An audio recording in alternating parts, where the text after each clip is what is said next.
तो हूँ जिनके गुणों के गान में वे वर्धमान महान जिन विचरे हमारे ध्यान। 144वीं गाथा की आत्मख्याति टीका आरंभ की थी। पेज नंबर 250 समय सार अनुशीलन भाग 2।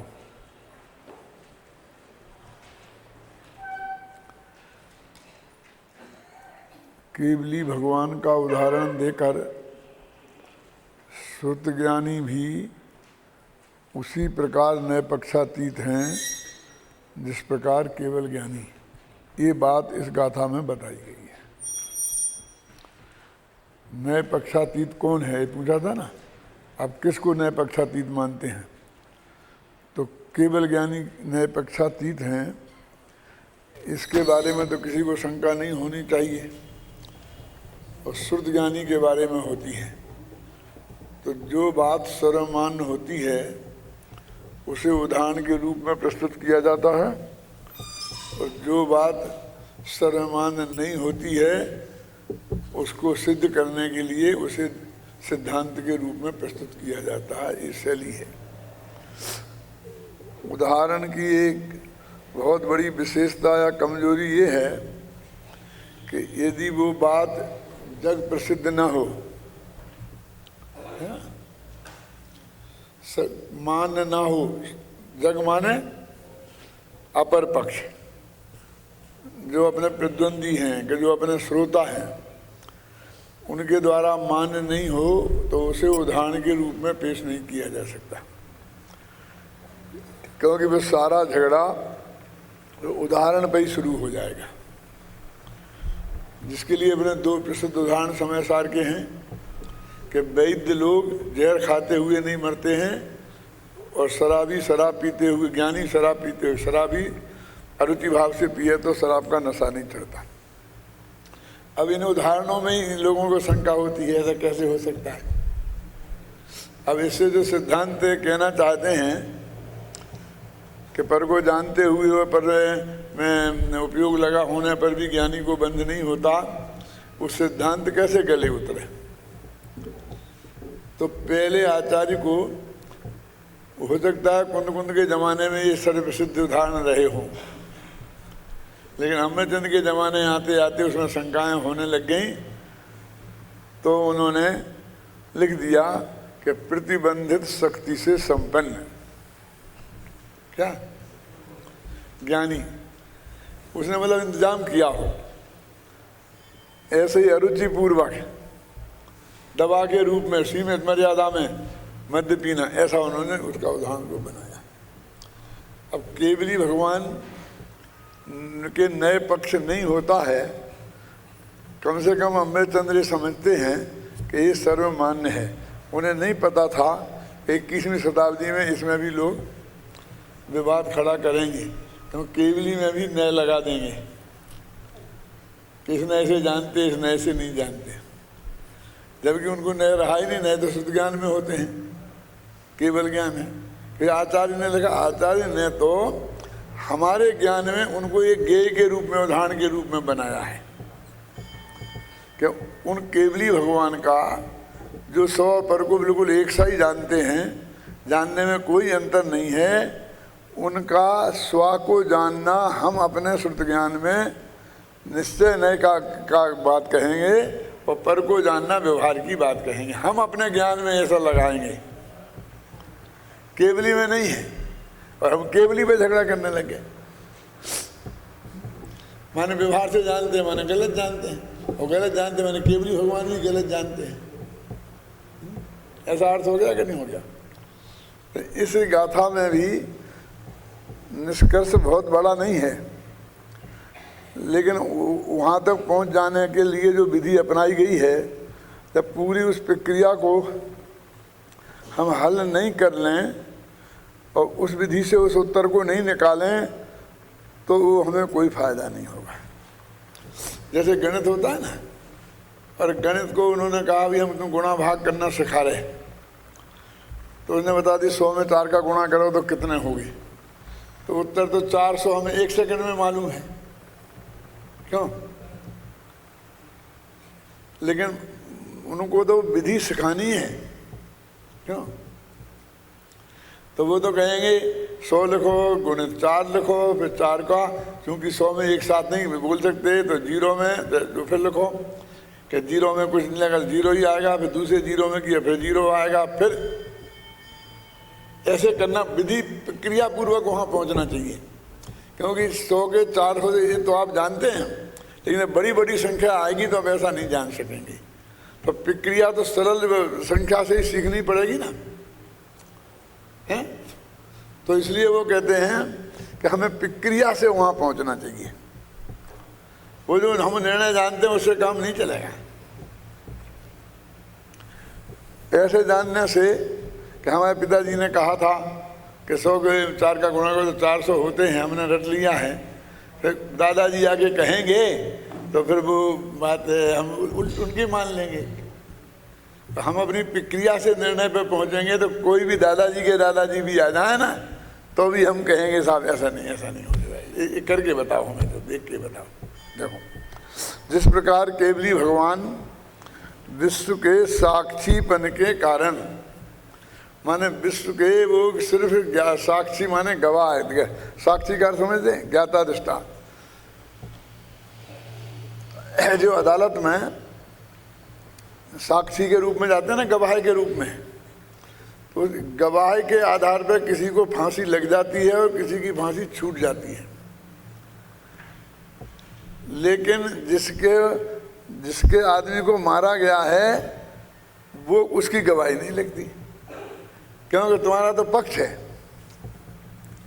माने वो गवाह का निष्पक्ष होना बहुत जरूरी है। यद्यपि इस लोक में निष्पक्ष गवाह मिलना भी उतना ही दुर्लभ है, क्यों? लेकिन कानून क्या करे, रिश्तेदारी हो, कहीं से कोई संबंध हो, कोई लेन देन हो, ऐसा कुछ सिद्ध हो जाए तो हम उसे गवाह में हटा सकते हैं, और नहीं सिद्ध हो तो गवाह को प्रमाणिक मानना पड़ता है। फिर वकील बेचारे क्या करते हैं, गवाह के आधार पर ही होना है निर्णय, तो उस गवाह को ये सिद्ध करने की कोशिश करते हैं कि ये झूठा है।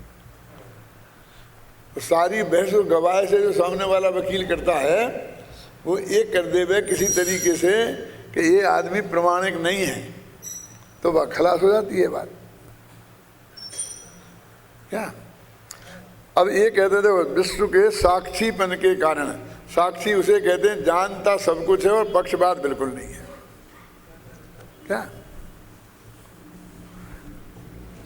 श्रुत ज्ञान के अवयवभूत व्यवहार निश्चय नय के पक्षों के स्वरूप को, श्रुत ज्ञान के अवयव हैं, अवयव माने हिस्से हैं, व्यवहार नय निश्चय नय स्वरूप को मात्र जानते ही हैं। अब यहाँ जानने का निषेध नहीं है ना, अब जानने ही क्यों लगाई? इसके लिए लगाई कि उनमें राग द्वेष नहीं है उनके प्रति, परंतु सतत उल्लसित सहज विमल सकल केवल ज्ञान के द्वारा निरंतर केवल ज्ञान की पर्याय केवल ज्ञान में उत्पन्न हो रही हैं, उसका नाम उल्लसित, यानी उसे आलस नहीं आ रहा है। अदालत में जाके गवाही देवे, हाँ मैंने कहा तो था, तो इसको करके लाओ, नशा किया हो तो होश में आ जाए जब लाना, नहीं तो मुँह धुला के लाओ, क्या? उल्लसित, अब उल्लास पूर्वक, मतलब एकदम सक्रियता होनी चाहिए उसमें। तो सहज विमल सकल केवल ज्ञान, सहज है, निर्मल है और सबको जानने वाला है, ऐसा केवल ज्ञान के द्वारा स्वयमेव विज्ञान घन स्वभावी होने से, भगवान आत्मा तो विज्ञान घन स्वभावी है, शुद्ध ज्ञान की भूमिका की अतिक्रांतता के द्वारा, कि शुद्ध ज्ञान की भूमिका से वो पार हो गया है, अर्थात शुद्ध ज्ञान की भूमिका को पार कर चुकने के कारण समस्त नए पक्ष के परिग्रहण से दूर हुए होने से किसी भी नए पक्ष को ग्रहण नहीं करता। अब ये तो उदाहरण है, अब सिद्धांत घटित करो। अब बाकी बातें तो वो भी सिद्ध करेंगे कहाँ गड़बड़ है। उसी प्रकार जो श्रुत ज्ञानी आत्मा तत्संबंधी क्षयोपशम से उत्पन्न श्रुत ज्ञानात्मक विकल्प उत्पन्न होने पर भी, अब यहाँ क्या लिखा था, परंतु जिस प्रकार केवली भगवान साक्षात साक्षी बने के कारण श्रुत ज्ञान के अवभूत व्यवहार पक्षों के स्वरूप को जानते ही हैं, पर क्योंकि उन्हें कोई पर कोई मतलब उनमें उत्सुकता नहीं है। अब यहाँ कहते पर भी श्रुत ज्ञानात्मक विकल्प उत्पन्न होते, केवली में तो विकल्प उत्पन्न नहीं होता ना, तभी तो निर्विकल्पक जानते हैं, और ये विकल्प जानता है, ये अंतर आ गया। तो हम उदाहरण कैसे दे सकते हैं, उदाहरण दोनों एक सा होनी चाहिए ना। अपन ने पश्चाताप में कहा कि सीता से यदि धोबिन की उपमा देनी है तो धोबिन अपनी मर्जी से दूसरे के घर में रह के आई थी, ये नहीं माना जा सकता, क्योंकि सीता को तो जबरदस्ती ले जाया गया था। तो हमें धोबिन के उदाहरण में भी ये मानना पड़ेगा कि उसे जबरदस्ती ले जाया गया था, तब तो वो उदाहरण साम्य होगा ना, नहीं तो नहीं होगा। अब भी कहते तो अलग ही बात है, उसे तो वो जबरदस्ती ले गए थे, ये तो मर्जी से गई थी, तो फिर तो वो कानून लागू नहीं होगा ना, क्यों? वैसा ही उदाहरण मानना पड़ेगा कि नहीं। तो आप कहते हैं कि इनको तो विकल्प उत्पन्न हो रहा है और उनको तो होता नहीं था। श्रुत ज्ञानात्मक विकल्प उत्पन्न होने पर भी, वहाँ लिखा था विज्ञान स्वभावी होने से, पर के ग्रहण करने के प्रति उत्सुकता से निर्वृत्त होने से, ये बहुत मार्मिक पंक्ति है इतनी में, उत्सुकता से निर्वृत्त होने से। सम्यक दृष्टि अपने भगवान आत्मा को जानने के लिए उत्सुक हैं और पर को जानने के लिए उत्सुक नहीं है। और ये उत्सुकता भी सिर्फ श्रद्धा संबंधी लेना, राग संबंधी उत्सुकता तो हो सकती है।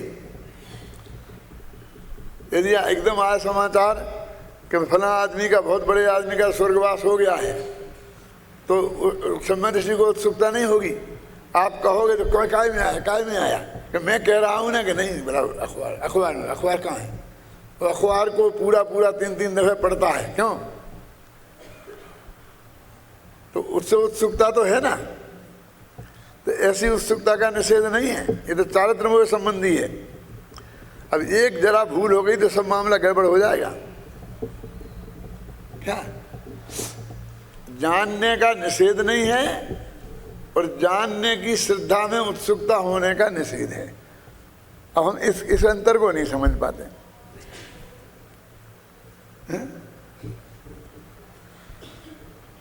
अब अपन कहते उत्सुकता से निर्वृत्त हुआ होने से। अब सम्यक दृष्टि चौथे गुण स्थान वाला है, तो चार से जो उत्सुकता होती है विकृति से, वो तो उसके खत्म हो ही नहीं सकती ना, तो श्रद्धा वाली लेनी पड़ेगी क्या ना। ये जो बारीक बिंदु है हम वहां पर चूक जाते हैं। श्रुत ज्ञान के अवभूत व्यवहार निश्चय पक्षों के स्वरूप को केवल जानता ही है। अब केवल नहीं जानता तो नहीं लिखा ना, जानता ही है। अब उसको आगे कुछ नहीं है, उत्सुकता नहीं है, तो बस जानने में आ गया तो जान लिया। गुरुदेव जाने लो प्रयोजनवान से, बस जानने में आ गया तो ना, इनकार भी नहीं है। जैसे कोई आदमी कहता है कि भैया हमारे साथ उन्होंने बहुत अन्याय किया है, कि देखो भाई साहब हमको उस बारे में कुछ नहीं जानना है, कुछ नहीं कहना है, हम उलझना नहीं चाहते, ये तो घर घर की लड़ाइयाँ हैं, अपने घर में निपटो। तो अगर जान तो लो, मेरी सुन तो लो कम से कम। कोई सुनता ही नहीं है, अच्छा सुना दो क्या, लेकिन इतना नक्की कर लेना कि बस मैं सुन लूँगा, इससे ज़्यादा मैं कुछ भी एक सेकंड भी उसमें कुछ विकल्प नहीं करूँगा, सोचूंगा नहीं, दिमाग नहीं लगाऊंगा, बुद्धि नहीं लगाऊंगा, बोलूँगा नहीं। वो सब सुनाना कि नहीं कि एक जगह सुन तो लो, तो वीतराग भाव से सुन लेते हैं। ऐसा नहीं कि सुनी अनसुनी, ऐसा ऐसा नहीं, बराबर उपयोग तो लगाते हैं। कहने का मतलब ये है पर के जानने में ऐसा है ब्रह्म ऋषि का कि देख भाई सच्ची बात है कि हम कुछ नहीं कर सकते पर में, कि तुम जान तो लो, कि सुना ले जान ले। और जब जान लिया अंत में क्या मैंने कह दिया था ना पहले कुछ नहीं करूँगा, नहीं नहीं नहीं, तो आपने जान तो लिया ना, क्या जान लिया, कि क्या जान लिया, कि तुम में आपस में बहुत झगड़ा है। कसाय तो उसे भी होगी अनुमान करता हूँ मैं, लेकिन तुम में पक्की है, इतना मैंने जान लिया है।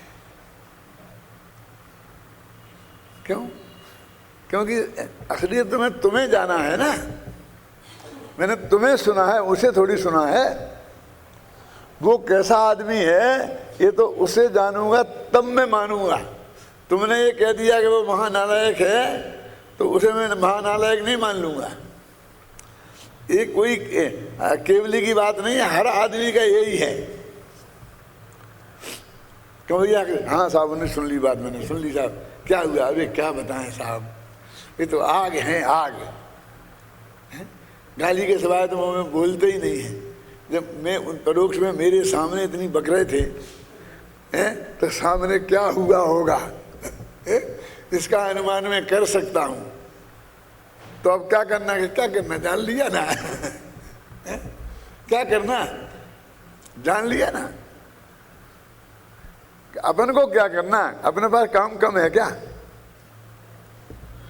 देखो बहुत मर्म की बात कहता हूँ, हम किसी दूसरे के बारे में जितना विकल्प को लंबाते हैं उतना अपने काम में पिछड़ जाते हैं। अपने स्वाध्याय में, तर्क समझने में, लिखने में, बोलने में अब हमारी ड्यूटी है ना जो। क्यों?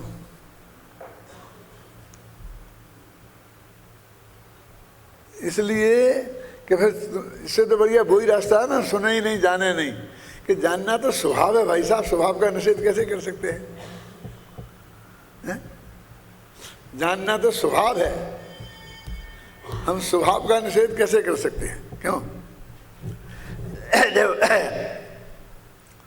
क्या है? केवल जानता ही है, उत्सुकता नहीं है ना, परंतु अति तीक्ष्ण ज्ञान दृष्टि से ग्रहण किए हुए नित्य उदित चिन्मय समय से प्रतिबद्धता के द्वारा चैतन्य आत्मा के अनुभव द्वारा अनुभव के समय स्वयं विज्ञान घन होने से श्रुत ज्ञानात्मक समस्त अंतर जल्प रूप और बहिर्जल्प रूप विकल्पों की भूमिका की अतिक्रांतता द्वारा समस्त नए पक्ष के ग्रहण से दूर हुआ होने से किसी भी नए पक्ष को ग्रहण नहीं करता हुआ वह श्रुत ज्ञानी भी आत्मा भी वस्तुतः समस्त विकल्पों से अति पर परमात्मा ज्ञानात्मा प्रत्यक्ष ज्योति आत्मख्याति रूप अनुभूति मात्र समय सार है। क्या अंतर आया? उत्सुकता का अभाव है पर में, और स्वयं में पूरी उत्सुकता है। क्या लिखा? चिन्मय समय से प्रतिबद्धता के द्वारा। अब ऊपर से ले लो, अति तीक्ष्ण ज्ञान दृष्टि से ग्रहण किए हुए, यहाँ कौन? आत्मा को। वहाँ अति तीक्ष्ण ज्ञान दृष्टि नहीं लगाई थी, सामान्य सहज भाव से जान लिया था। निस्तुष नित्य उदित चिन्मय समय से प्रतिबद्धता के द्वारा, माने ये आत्मा के संदर्भ में ये फर्क है पर के संदर्भ में। देखो अपने विचार करो, आत्मा रागादि का करता है कि नहीं है, ये जानने में हमको जितने उत्सुक होना चाहिए। अब सुमेरु पर्वत की लंबाई कितनी है और ज़मीन के अंदर कितना है, ऊपर कितना है, और उसमें जो सोना है वो 100 टन का है कि 99 टन का है, इनमें मतभेद हो जाए। क्यों? तो इसमें समय और शक्ति खर्च करना और जान ठोक के खड़े हो जाना ये समझदारी का काम है कि जान लिया ना, आगे बढ़ोगे। क्या जान लिया तुमने? कि तुम ऐसा कहते हो कि इतना है, जे ऐसा कहते हैं कि इतना है, जान लिया, ये जान लिया। क्या जान? कि तुमने हम आचार्यों के प्रमाण दे रहे, तो हमने जान लिया तुम्हें दे रहे फलाने आचार्य का, तुम फलाने का दे रहे, वो जान लिया। तो तुम्हें कोई डिसीजन करना है कि हमें क्या करना हुआ, कोई हमें जमीन थोड़ी खरीद है क्यों?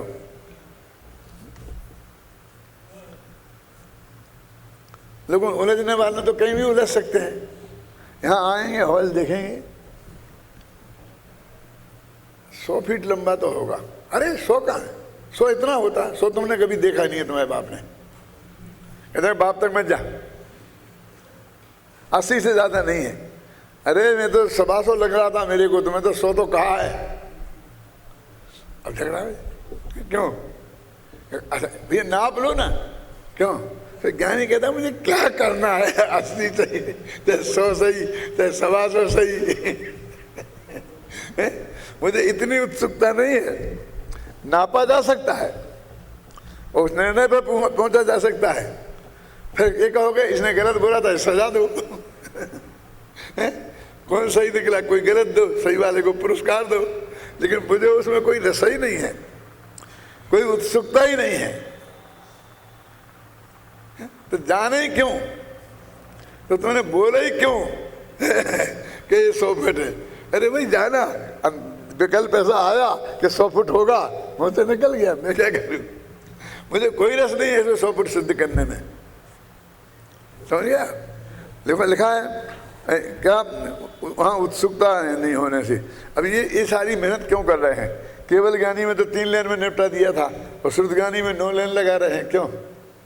क्योंकि उसको तो उत्सुकता नहीं है, और जानने में, वो बात सिद्ध करने में इतनी मेहनत नहीं है, मान्य है। अब तो ये बता रहे कि श्रुत ज्ञानी को ऐसे हो सकता है क्या?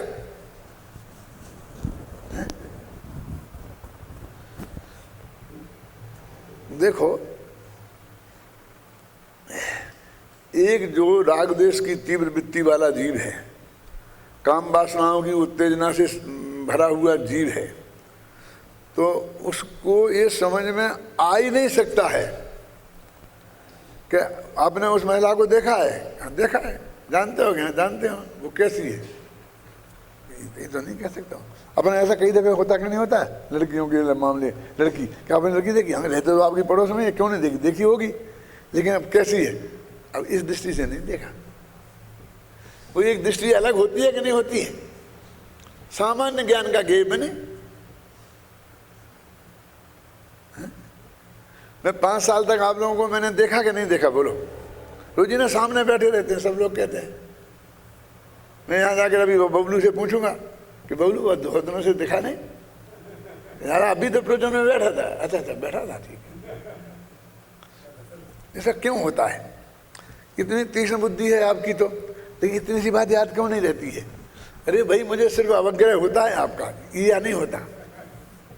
अवैध धारणा तो बहुत बात की बात है। कोई भी तुम में से एक भी आदमी मुझे रेल के डब्बे में मिलेगा तो मैं नहीं पहचान सकता हूं कि तुम मेरे विद्यालय में पढ़े हुए विद्यार्थी हो। नाम वाम तो बहुत दूर की बात है, लेकिन तुम कभी रहे हो, पढ़े हो, ये भी बहुत मुश्किल है मेरे लिए, सच बोलता हूँ। और ऐसा नहीं कि बुद्धिपूर्वक मैंने कुछ ऐसा किया है, लेकिन मैं बुद्धिपूर्वक कोशिश भी करूँ तो मैं नहीं रख सकता याद, क्योंकि ज्ञान का क्षेत्र में उस प्रकार का है कि वो गाथा याद रहेगी, विषय याद रहेगा, और तुम्हारा नाम याद रहने वाला नहीं। अभी तो मेरे साथ ऐसा हुआ कि मैं बम्बई में गया था पर्यूषण में, तो 20 दिन जिस घर में रहा, जिस बहन ने रोजाना मुझे नाश्ता भोजन अपने हाथ से बना बना कर बगल में खड़ी रहकर मना कर खिलाया, सारी व्यवस्था की, 20 दिन लगातार। जब मैं इस साल गया तो दूसरी जगह ठहरा था, वो प्रवचन सुनने आकर के बोला, दादा ये कौन? कि पहचाना नहीं, ख्याल में नहीं आ रहा। अरे 20 दिन तक सेवा कर करके मर गई। मुझे भी बहुत दुख हुआ कि नहीं ये तो अति हो गई है? लेकिन हो गई, मैं क्या करूं? मैंने न तो उसे याद रखने की कोशिश की और न भूलने की कोशिश की। और अब मैं अभी सोच रहा हूँ, तो अभी भी लग रहा है कि वो कहीं मिल जाएगी तो मैं पहचान पाऊंगा कि नहीं।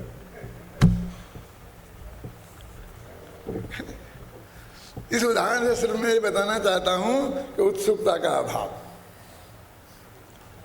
क्या है ऐसा विशेष जानने लायक। तो जानते ही क्यों? अरे तो स्वभाव है, जानने में आ जाता है तो आ जाता है, मैं क्या करूं।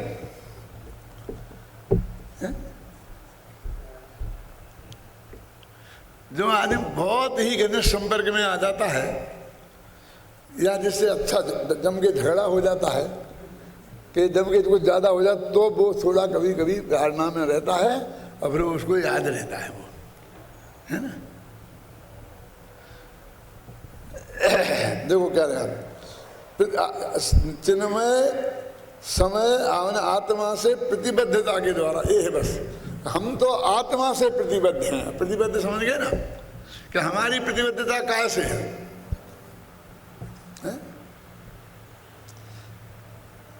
कि हम तो निरपेक्ष वाले आदमी हैं, जातिवाद हमारे माथे में नहीं है। तो हमारी प्रतिबद्धता कैसे है? अभी तो 5 जातियां पड़ी थी 10 वर्ष की उम्र में, उसके अलावा 6वीं जाति आज तक हमें कहीं भी दिखी नहीं। कौन सी थी 5 जातियां मालूम? कल ही बोला था ना शांति जी ने परसों। हाँ, 1 इंद्रिय जाति, 2 इंद्रिय जाति, 3 इंद्रिय जाति, 4 इंद्रिय जाति और 5 इंद्रिय जाति। तो 5 ये सारे देव, सारे नारकी, सारे सैनी पंचेंद्रिय, सैनी पंचेंद्रिय त्रिंच अपनी जाति की तो हैं। महाशास्त्र तत्व सूत्र में लिखी है, जो दिगंबर श्वेतांबर सबको मान्य है। बताओ और कोई जाति लिखी हो तो बताओ। हैं? इन 5 जातियों को जानते हैं हम, बस खत्म।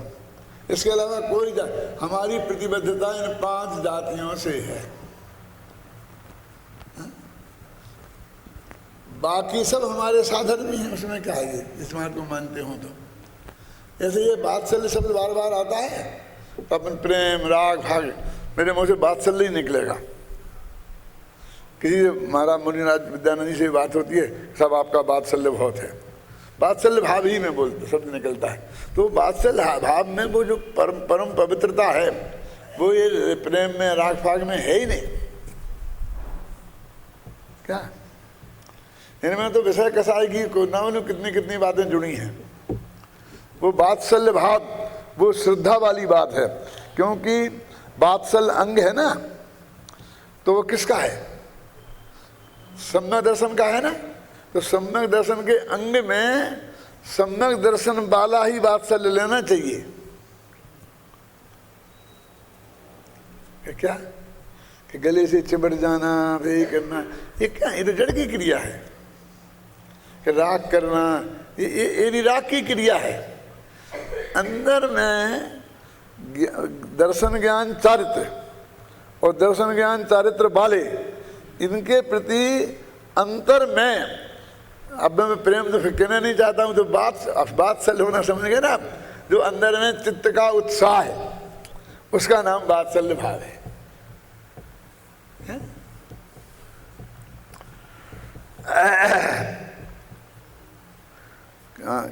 प्रतिबद्धता था ना, अपन का प्रतिबद्धता पढ़ रहे थे। चिन्मय समय के प्रति प्रतिबद्धता के द्वारा, अर्थात चैतन्य आत्मा के अनुभव द्वारा, अनुभव के समय स्वयं विज्ञान घन होने से श्रुत ज्ञानात्मक समस्त अंतर जल्प रूप और बहिर्जल्प रूप विकल्पों की भूमिका की अतिक्रांतता के द्वारा समस्त नए पक्ष के ग्रहण से दूर हुआ होने से किसी भी नए पक्ष को ग्रहण नहीं करता हुआ, वह श्रुत ज्ञानी आत्मा भी, केवल ज्ञानी तो था, ये भी कहाँ बता रहा?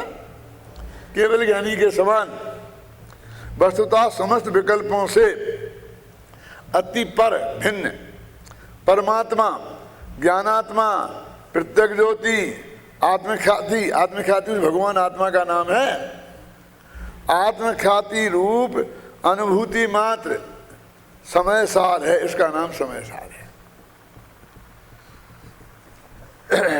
ये वो कहा था, इसमें आत्मख्याति, प्रत्यक्ष ज्योति, अनुभूति, त्रिकाली ध्रुव के लिए सब शब्दों का प्रयोग है। टीका का संक्षेप सार प्रस्तुत करते हुए जयचंद जी छाड़ा भावार्थ में लिखते हैं। बात तो यहाँ सब स्पष्ट हो जाती है, सिर्फ इस बात के लिए कि जयचंद जी ने भी यही अर्थ निकाला था कहीं मतलब है ना। क्या करते हैं लोग कि जबरदस्ती हमको जयतन जी के विरुद्ध खड़ा करेंगे, कि टोटरमल जी के विरुद्ध खड़ा करेंगे, उनने ऐसा कहा, इनने ऐसा कहा। तो ये हम किसी के विरुद्ध, उन ज्ञानी धर्मात्माओं के कि जिनको पढ़ पढ़ कर हमको ये बात समझ में आई है, उनके विरुद्ध होने का क्या सवाल है? क्या किसी के भी कुंद कुंद से लेकर के कांजी स्वामी तक और भी जो हों, उन तक किसी के विरोधी होने का क्या सवाल है? अरे उनसे तो कुछ ना कुछ मिला ही है ना। लेकिन अब इसका मतलब ये नहीं होता है कि हम उनको बिक गए। बिक गए का मतलब कभी जो बात हमारी उनकी बात ख्याल में नहीं आएगी तो भी हम फिर क्यों, और हमारे हाथ में है क्या? हम नहीं जम रही तो नहीं जम रही, कि नहीं साहब कि मत बोलो तो हम बोलने पर प्रतिबंध कर दो, नहीं बोलेंगे। कि मत सोचो, क्यों? तो नहीं सोचेंगे। लेकिन जो वो ज्ञान में नहीं बैठ रही है तो नहीं बैठ रही, क्या करें? वो तो ज्ञान में बैठ जाएगी तो बैठ जाएगी, नहीं बैठेगी तो नहीं बैठेगी। वो हमारे हाथ में है ही नहीं ना, क्यों? इसलिए जब हमसे कोई कहता है कि साहब आप उनको नहीं मानते, ये नहीं करते, वो नहीं करते, ऐसा नहीं करते, मैं कहता हूँ हमने आज तक एक शब्द किसी के विरुद्ध बोला नहीं है। हमारी तो प्रतिज्ञा है कि हम शत्रु के बारे में भी एक शब्द नहीं कहेंगे। हाँ, ये नहीं कह, आप ये तो नहीं कहते भाई ठीक है, इसमें हम क्या करें? समझे ना? हम झगड़ा तो इस बात का होता है कि हम तुम्हारा विरोध करें। हम आपका विरोध नहीं करते हैं, फिर झगड़ा किस बात का? बोलिए। मेरे पास एक प्रस्ताव आया था बहुत, कि जैसे आप विद्यानंद जी के पास गए और उत्तर समापन किया, ऐसे फलां के पास भी चलो और उनसे भी ऐसी सब चर्चा करो, ऐसा करो, सब हो। मैंने कहा जरूर चलेंगे, हमें कोई किसी से राग द्वेष नहीं है, लेकिन एक बात नक्की करके आओ। क्या? कि 1 घंटा हम बोलेंगे तब वे बिल्कुल चुप रहेंगे, सुनेंगे पूरा, हमें बीच में नहीं टोकेंगे। फिर वो 1 घंटा बोलें तो जो भी उन्हें विरोध करना हो, गालियां देना हो, जो भी करना हो बोलें, चाहे उस तत्व का प्रतिपादन करना हो, हम 1 घंटा बिल्कुल शांति से उपयोग लगाकर सुनेंगे, इस लेवल से कि वो पूरा भाषण हम दोहरा दें। और फिर जब दोबारा 1 घंटा हम बोलेंगे तो उनकी एक बात को काटेंगे नहीं। सुनना, उन्हें पूरी काटने की छूट है। क्या? हम एक बात नहीं काटेंगे, और जो विषय हमने जहां कल छोड़ा है उससे आगे जो हमें बोलना है वो बोलेंगे। बबलू समझ में आई बात करें? फिर दूसरे दिन वे खूब हमारी धुनाई करें और हम सुनेंगे शांति से, और तीसरे दिन फिर अपने पॉइंट से आगे बोलेंगे। क्या? ये ले आओ पक्का करके हम चलेंगे। हम झगड़ने के लिए नहीं जाना चाहते, हम बहस करने के लिए नहीं जाना चाहते। वे अपनी बता दे, हम अपनी बता देंगे, फिर उनकी समझ में मान लें, हमारी मान लें। आप यदि वो विद्यानंद जी के साथ जो हुआ है ना 14 घंटा, वो भी एक आधा ने सुनाओ, तो उसमें क्या बात है कि हमने ना एक विषय ले लिया, जो कहा था उनने बताई वो, फिर हम बोलते रहे, फिर बीच में वो बोले, प्रश्न किया, जो भी बोला एक दिया और अपना कमेंट्स किया, हम शांति से सुनते रहे। तब उन्होंने बंद हो गया कि बोलो सर, तब हम बोलना शुरू किया। तो जिस जहाँ अब पे छोड़ा था, आप पे छोड़ा था तो वाह, तो अब से ही शुरू करके बिल्कुल आगे बढ़ते गए। तब तो हम पूरा समय 14 घंटे में सुना पाए उन्हें। यदि जो उन्होंने कहा उसमें हम उलझ जाते, जो बात पूछी तो एक आध थोड़ा 2 लाइन में जवाब दे दिया, लेकिन फिर अपनी पंक्ति को आगे बढ़ते गए। क्या? ये है हमारा, क्यों कि हमको और ज़्यादा समय नहीं है, हमें किसी से बैर विरोध नहीं है, किसी से ये नहीं है। जब तुम उनके पास क्यों जाते हो तो हम ये कहते हैं कि उनने क्या पाप किया है, तुम्हें तो सुना है और उन्हें नहीं सुना है। ये कहाँ से लाए? क्यों सुनाओ? वो तो ठीक, सुनते क्यों हो? तुमने कहा ना सुनेंगे 1 घंटा, तो तुम्हारी तो सुनते हैं, उनकी नहीं सुने। कहाँ शांतिलाल जी? बोलो क्या है इसमें, क्या खराबी है इस नीति में? बोलो। जब भी समाज में आई मामला झगड़ा होता, महासमिति में बैठे, फलाने जगह बैठे, साहू जी से, शांति प्रसाद जी से लेके अभी तक वो बोलते कि साहब आपका मुनियों के साथ क्या झगड़ा है? कोई झगड़ा नहीं है, हमने तो किसी के विरुद्ध आज तक एक शब्द बोला नहीं है और कभी बोलेंगे नहीं, आपको गारंटी दे सकते हैं। झगड़ा क्या है? नहीं नहीं आप मानते नहीं हो, तो झगड़ा तो विरोध करने का होता है ना। झगड़ा क्यों कहते हो फिर? मानते तो हम बहुतों की नहीं, शंकराचार्य की नहीं मानते, मध्वाचार्य की नहीं मानते, रामानुजाचार्य की नहीं मानते, ईसा मसीह की नहीं मानते, किसी की नहीं मानते। इससे क्या मतलब है? तो जिंदा रहेंगे कि नहीं रहेंगे इस देश में, सब लोगों के बीच में? हमें जिंदा रहने का अधिकार है। आप हमें नहीं झगड़ने का उपदेश दे सकते हैं, वो हम पहले ही मान लिया है। और तत्व समझाना चाहते हो तो समझ के आओ। और हम तो ये निर्णय तो हम करेंगे कि हमें किससे समझना है, क्या समझना है। समझ का निर्णय भी आप हमारे हाथ से छीनना चाहते हो? क्यों? एक ही जगह तो आज़ादी है। कौन सी जगह? बोलो। मान्यता में, बोलने में नहीं है। बोले तो झगड़ा खड़ा होता है। कुछ करने में नहीं है, लिखने में नहीं है। क्यों? कहाँ है आज़ादी? एक मानने में, श्रद्धा गुण में ही तो आज़ादी है, और तुम वो भी छीनना चाहते हो, ये नहीं चलेगा।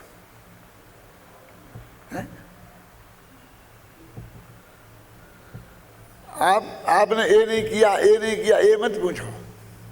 समाज में झगड़ा हो, ऐसा क्या किया वो बताओ। क्यों? पंचायत उस पर बैठ सकती है, तुम पहले ही सरेंडर है, हमें कुछ नहीं करना है, खत्म। देखो अभी जयचंद छाबड़ा को पढ़ लेते हैं शांति से। जैसे केवली भगवान सदा नए पक्ष के स्वरूप के साक्षी हैं, देखो उसी प्रकार श्रुत ज्ञानी भी जब समस्त नयों पक्षों से रहित होकर शुद्ध चैतन्य मात्र भाव का अनुभव करते हैं, तब वे नए पक्ष के स्वरूप के ज्ञाता ही हैं। और ज्ञाता का पढ़ना वहाँ भी निषेध नहीं किया। केवली भगवान यदि नहीं जानते होते तो अनुभव के काल में ज्ञान नहीं, इसके ज्ञाता है वे। क्या पर्याय में? यहाँ पर्याय में, लब्धि पर्याय नहीं है, वे उसको जानते नहीं है, उनको उसका ज्ञान नहीं है। यदि वो जो दूसरा मुद्दा है, कौन सा, कि जब वो बाहर उपयोग है तब वे नए पक्षातीत हैं कि नहीं है, वो उस पर ध्यान देना। यहां तो किसी को झगड़ा ही नहीं है। यदि एक नए का सर्वथा पक्ष ग्रहण किया जाए तो मिथ्यात्व के साथ मिला हुआ राग होता है। देखा उन्होंने? नहीं, मैंने मिथ्या दृष्टि की तो पोजीशन ही है। प्रयोग अब दूसरा देखो, सम्य दृष्टि का प्रयोजन बस एक नए को प्रदान करके उसका ग्रहण करे तो मिथ्यात्व के अतिरिक्त मात्र चारित्र मोह का राग रहता है ना। और दो बातें हो गई। और तीसरी, और जब नए पक्ष को छोड़कर वस्तु स्वरूप को मात्र जानते ही हैं, नहीं जानने का निषेध यहाँ भी नहीं है ना, तब उस समय श्रुत ज्ञानी भी केवली की भांति वीतराग जैसे ही होते हैं, ऐसा जानना। एक मिथ्यात्व सहित राग, एक अकेला राग और एक वीतराग। अब इस समय भी शुद्धोपयोग के काल में अभी 10वां गुणस्थान से पार तो नहीं हुए ना, तो वो राग देश तो विद्यमान है ही कि नहीं है, फिर भी उन्होंने पूर्ण वीतराग कह दिया, क्योंकि श्रद्धा की अपेक्षा पकड़ रहे हैं ना। क्या अब कह दिया ना, पूर्ण वीतराग कह दिया। उस राग की हमने गिना ही नहीं, राग बस उसको गिना ही नहीं, इतना आपको समझना पड़ेगा। अब इसी बात में केवली और शुद्ध केवली की तुलना हो सकती है।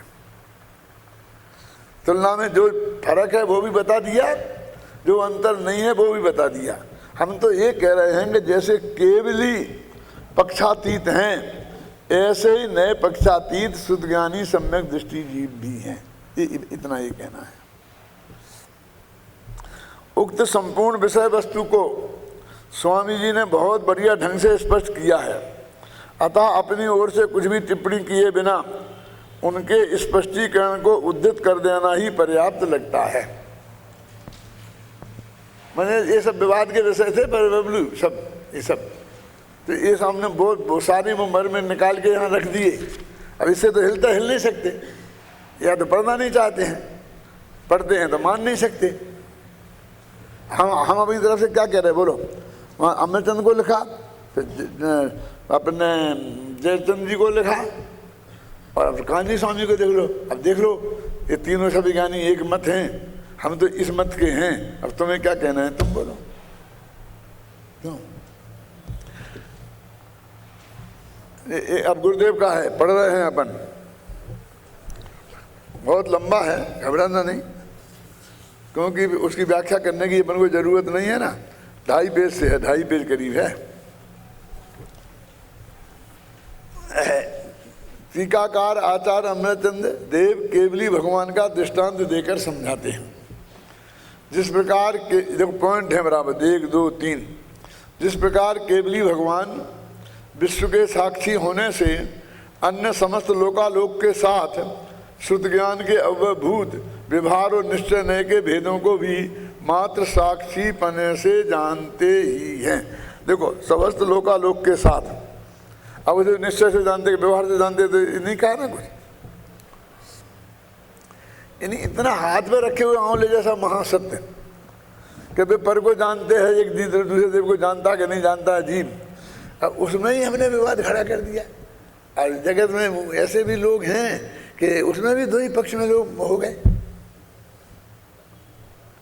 हजारों प्रमाण हैं, हजारों प्रमाण हैं। आप कह रहे हो तो लगता है विवाद हो सकता है, वरना गुंजाइश है। क्या नाम हुआ है, हमने भोगा है ना। उसी प्रकार श्रुत ज्ञानी भी श्रुत ज्ञानात्मक विकल्पमय होते हुए भी पर के ग्रहण के प्रति उत्साह निवृत्त होने से श्रुत ज्ञान के अवयवभूत व्यवहार निश्चय नय के पक्षों के स्वरूप को मात्र जानते ही हैं। कितनी सही भाषा है। और गुरुदेव का कोटेशन है।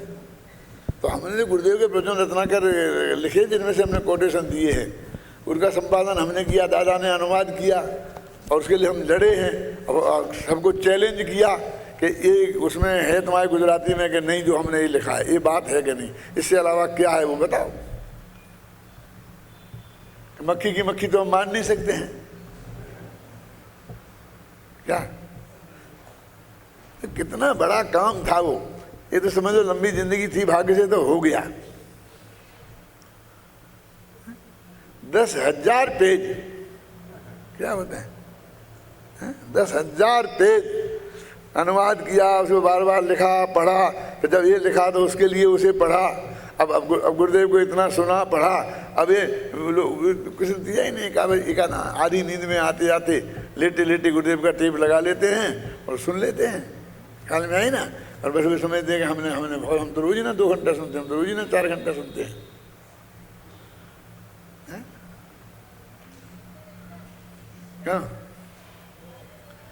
क्या है? और वो तो सब उस समय छपे जब गुरुदेव जिंदा थे।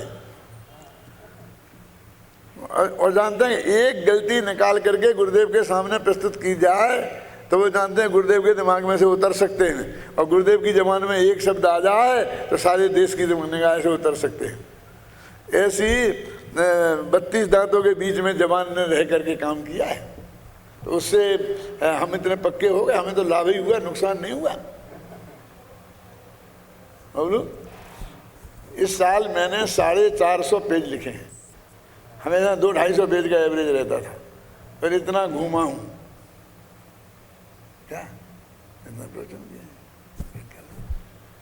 आज समय सार अनुशीलन भाग का दूसरा भाग रात को 12 बजे पूरा हो गया। अब वो 8-10 दिन के अंदर आपके हाथ में आ जाएगा।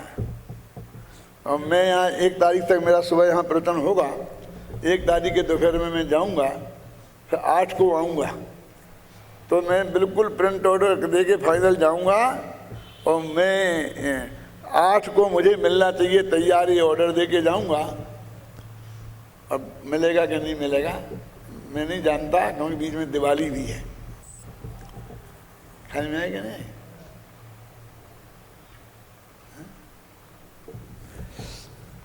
हाँ, अब गुरुदेव को पढ़ते हैं शांति से। जिस प्रकार केवली भगवान विश्व के साक्षी होने से अन्य समस्त लोकालोक के साथ शुद्ध ज्ञान के अवयवभूत व्यवहार और निश्चय के भेदों को भी मात्र साक्षी पने से जानते ही हैं, उसी प्रकार शुद्ध ज्ञानी भी शुद्ध ज्ञानात्मक विकल्पमय होते हुए भी पर के ग्रहण के प्रति उत्साह निवृत्त होने से शुद्ध ज्ञान के अवयवभूत व्यवहार निश्चय के पक्षों के स्वरूप को मात्र जानते ही हैं। केवली के समान शुद्ध केवली।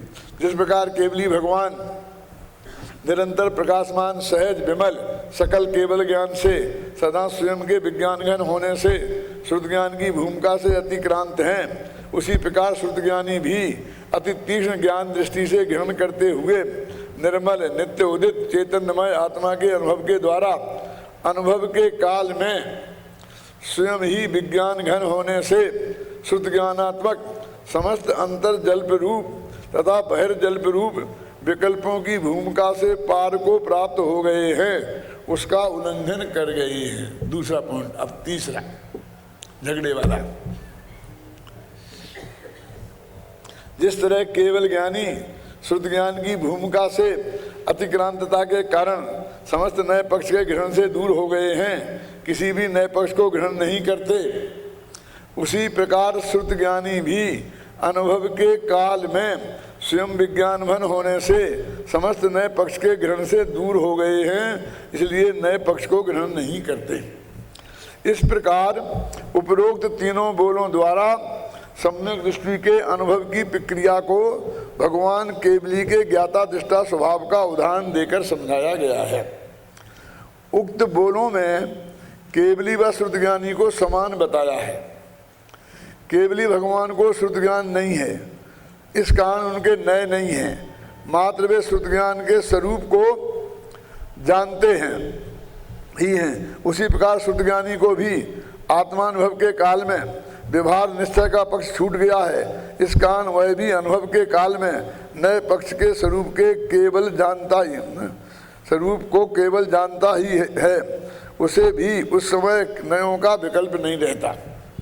केवली भगवान तो सदा के लिए पूर्ण विज्ञान घन हो गए हैं, पर सम्यक दृष्टि केवल अनुभव के काल में ही विज्ञान घन हुआ है, क्योंकि अनुभव के काल के सिवाय सम्यक दृष्टि को नाना प्रकार के विकल्प उठते ही हैं, इसलिए केवल अनुभव के काल में ही वह विज्ञान घन हुआ है, यह कहा है। यह बात धर्म की प्रारंभिक भूमिका की है। चौथे गुणस्थान वर्ती सम्यक दृष्टि की ही बात चल रही है। मैं शुद्ध हूँ ऐसा जो अंदर विकल्प उठता है वह अंतर्जल्प है। अब मैं अशुद्ध हूँ वाला नहीं, ये तो मैं शुद्ध हूँ तो निश्चय वाला विकल्प है ना, और बाहर जो वाणी निकलती है वह बहिर्जल्प है। शुद्ध ज्ञानी अनुभव के काल में समस्त अंतर्जल्प और बहिर्जल्प के विकल्पों को लांघ चुका है। अहो अमृतचंद्राचार्य देव ने शुद्ध ज्ञानी आत्मानुभवी जीव को केवल ज्ञानी से तुलना करके समझाया है, गजब काम किया है।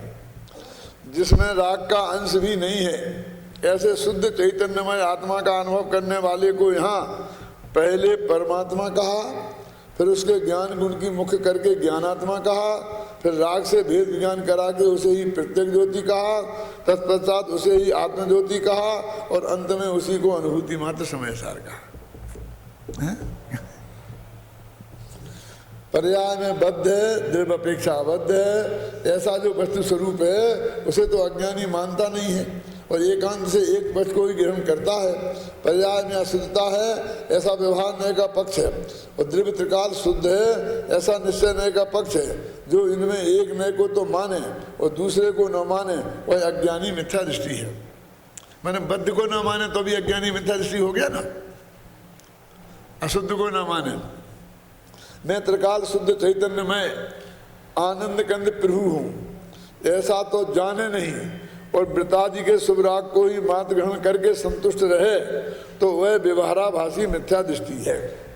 देखो बहुत लोगों की ऐसी मान्यता है, भैया कोई बातें करने से क्या होगा, कुछ करना नहीं पड़ेगा, ये लोग करते रहते तो कुछ है नहीं। अब उनकी दृष्टि में करना धरना ना मानो क्या है, यानी सारा जीवन इसमें लगाया तब भी वे कहते करते रहते तो है नहीं। और सारा जीवन विषय के साय में, क्यों सड़क पे खड़े थे, रोडपति से करोड़पति हो गए, उसमें लगाया और उसमें एक आध व्रत कर लिया, एक आध घंटा पूजा पाठ कर लिया, कभी यात्रा कर आए, थोड़ा दान वगैरह दे दिया तो उन्हें समझता हमने बहुत किया। क्या है इनमें कुछ करे तो वो अपना किया हुआ मानता है, और इनमें नहीं करे तो किया हुआ नहीं मानता। उनको कौन समझाए। तथा आत्मा शुद्ध आनंद कंद प्रभु है ऐसा कहे। अब ये वो तो व्यवहाराभासी था, अब ये निश्चयभासी की बात चल रही है। परंतु पर्याय में जो रागादि उन्हें स्वीकार नहीं करे तो वह निश्चयभासी मिथ्या दृष्टि है। और दोनों पक्षों को तो ग्रहण करे और आत्मा को ग्रहण न करे तो वह विकल्पों के जाल में उजला हुआ अज्ञानी मिथ्या दृष्टि ही है, उभयाभासी। और जैन होने की तो यह शर्त है, देखो क्या शर्त है जैन होने की, कि किसी भी नए पक्ष को ग्रहण नहीं करे बल्कि दोनों नयों के द्वारा वस्तु को यथार्थ जानकर नए पक्ष को भी छोड़कर मात्र आत्म वस्तु को ही ग्रहण करे। ये जैन होने की शर्त है। बोले ऐसे जैनी कितने हैं? प्रयोजन बस एक नए को प्रदान करके उसे ग्रहण करे तो मिथ्या तो नहीं होगा, मात्र चारित्र मोह का राग रहेगा। मैं शुद्ध अखंड विवेक आनंद स्वरूप हूँ, गायक हूँ, इस प्रयोजन को सिद्ध करने के लिए व्यवहार के पक्ष को गौण करके निश्चय के पक्ष को मुख्य करके उसे ग्रहण करे तो मिथ्यात्व रहित चारित्र मोह संबंधी राग रहता है। ठीक है, लेकिन वो ऐसा होए तो सम्यक दृष्टि की भूमिका में वो कोई निश्चयभासी ऐसा करे तो नहीं है ना। अनुभव होने के बाद भी मैं शुद्ध हूँ ऐसा प्रधान पने पक्ष रहे तो वह राग रूप चारित्र का दोष है। उसे ज्ञानी यथावत जानता है और उग्र पुरुषार्थ द्वारा स्वभाव का आश्रय करके उसे भी दूर करता है ना। तो उसे भी जानता है कि ये है, और जब नए पक्ष को छोड़कर वस्तु स्वरूप को केवल जानता ही है तब श्रुत ज्ञानी भी केवल ज्ञानी की तरह वीतराग जैसा ही होता है। देखो चौथे गुणस्थान वाला वीतराग 13वें गुणस्थान वाला जैसा ही है। क्यों कि इतना जो ढेर सारा राग है वो उसे यहाँ राग गिनते ही नहीं है। श्रद्धा वाले राग कोई राग गिनते हैं। अब ये अपेक्षा है जनवाणी में, हम क्या करें। देखा, और वो जो गाथा में ये लिखा केवली के समान श्रुत केवली भी। अब क्या करे कोई टीकाकार है तो उसी को सिद्ध करेंगे ना, हैं कि ये सिद्ध करेंगे नहीं बहुत अंतर है, बहुत अंतर है, बहुत अंतर है, बहुत अंतर है। क्यों है? यानी केवली के उदाहरण से उन्होंने ये बात सिद्ध की है? अभी नहीं सब वो भी बताते जाओ, वो भी बताते जाओ। अरे वो आएंगे पूरा समय सार आदि अंत पढ़ो ना। अब इसी गाथा में सब बता देंगे तो उस गाथा में क्या करेंगे। जब उसका प्रकरण आएगा तब क्या करेंगे बोलो।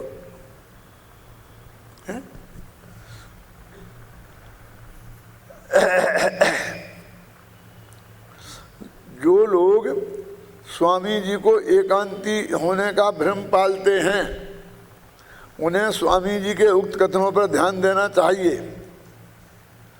और जो लोग उनके अनुयायी होते हुए भी एक पक्ष को ही सर्वथा ग्रहण करते हैं, स्वीकार करना चाहते हैं, उन्हें भी स्वामी जी के उक्त कथनों पर गंभीरता से विचार करना चाहिए। और आगामी कलश में आत्मा के अनुभव की बात करेंगे। ये प्रकरण एक तरह से समाप्त होगा। 44वीं गाथा में आत्मा की अनुभूति कैसे होती है, इस पर चर्चा की जाएगी। मेरे मन में है कि कम से कम ये 43वीं गाथा मैं वर्षों तक पूरी कर दूं। फिर ये 44वीं गाथा 144वीं देवलाली में चलाऊंगा उसके बाद।